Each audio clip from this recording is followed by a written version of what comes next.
So புது special event வந்துருக்குன்னு நினைக்கிறேன். 1 2 பார்க்கணும்னா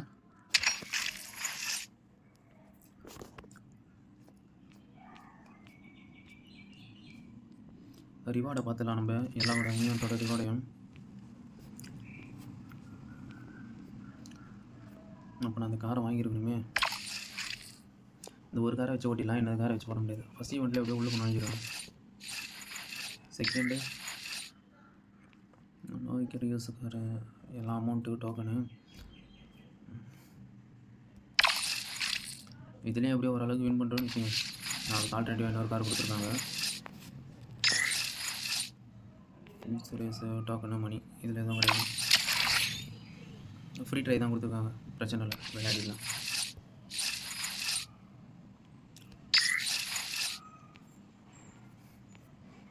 இதில் டோக்கன் கொடுத்தது. இது என்னோட காரு. பரவாயில்ல, இந்த கார் இல்லைனாலும் இந்த கார் இருக்குது, ஏதோ ஒரு கார் இருக்குது, அந்த காரை வச்சு எல்லாத்தையும் வின் பண்ண வேண்டியதான்.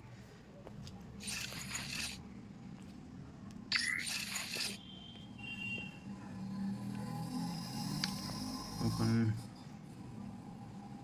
3 ஸ்டார் கார். பரவாயில்ல, இந்த காரை ஃப்ரீ ட்ரை தான் கொடுத்துருக்காங்க.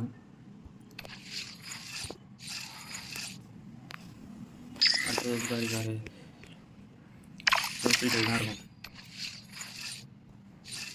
ஸோ இதை வாங்கிடலாம், அந்த கார் வாங்கிடலாம். ஆனால் ஒன்றும் பிரச்சனை இருக்காதுன்னு நினைக்கிறேன் என்னை பொறுத்த வரைக்கும்.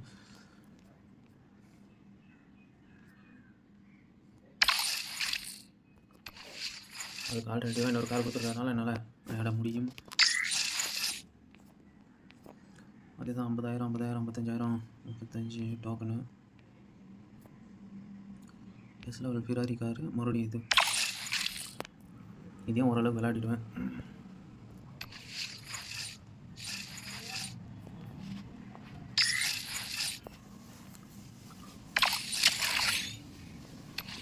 இது அன்லாக் பண்ணி தான் ஆகணும். நம்ம எத்தனை இருக்குது?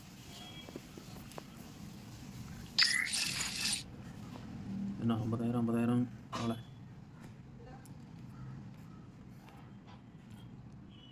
$40 டோக்கனு.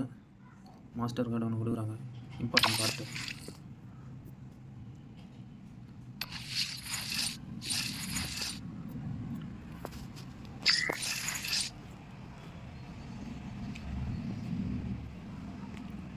டோக்கன் தான்ப்பா 45. முன்னாலாம் கொஞ்சம் அதிகமாக இருந்துச்சு, இப்போ கொஞ்சம் கம்மி பண்ணிட்டேன்.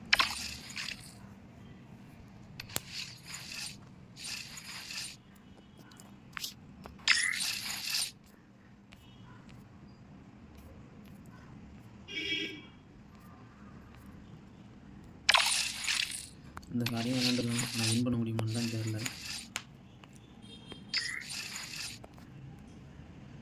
ப்ளூ பிரிண்ட்டு 2 பரவாயில்ல. மாஸ்டர் இம்பார்ட்டன்ட் பரவாயில்ல கொடுத்துருக்காங்க, இதே விளையாடிடலாம்.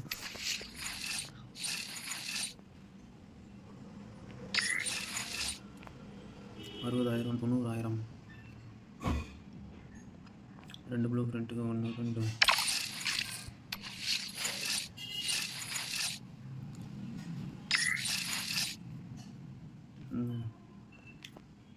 2 ப்ளூ பிரிண்ட்டு. எஸ் லெவல் காரையும் இதே வேலை. இதில் போய் வாங்கலாம் கூட பரவாயில்ல. ப்ளே ஸ்டோரில் போய் டேரெக்டாக பர்ச்சேஸ் பண்ணுற வேண்டியதான். ஏன்னா எப்படியும் ஒரு ஆப்ஷனை கொடுத்துருப்பாங்க, இது இல்லைனா அதுன்னு.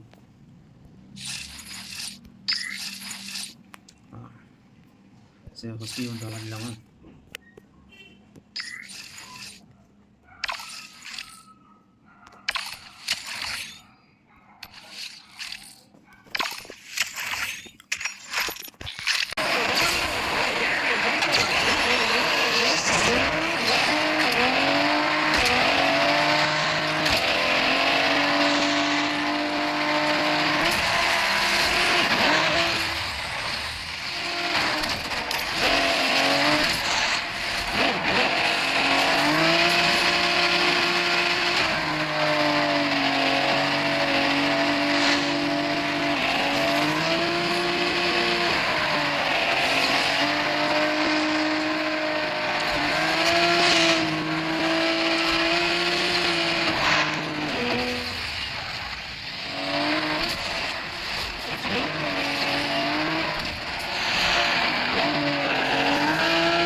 டைமிங் மட்டும் கரெக்டாக கம்ப்ளீட் பண்ணியிருந்தோன்னா நம்மளுக்கு இந்த ரிவார்டு கிடச்சிருக்கும்.